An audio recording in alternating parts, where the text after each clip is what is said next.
Dobrý deň, milí moji priatelia. Dnes som sa musel preorientovať na Betlehemy, lebo vás je čím ďalej tým viac. Ja dúfam, že všetkých uspokojím.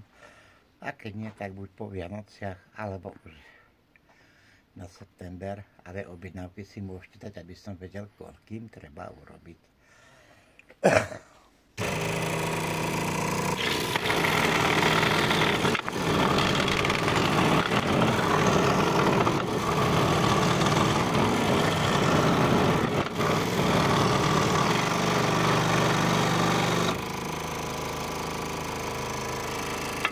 A takto pracujeme, kým není finálny výrobok hotový. Potom sa to už len obrúsi, vyreže. Svet gombička, no čo vám poviem, radosť robiť. Vidíte sami, že mám aj takých nepriaznikov, ktorí píšu, čo som kedysi dokázal a nie.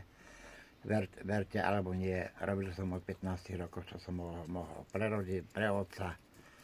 On sa chvastá, že to on robí. No a takto sme to museli riešiť odsťahovaním a robiť si sami pre seba. Ďakujem, že ma sledujete, teším sa na vás na budúce.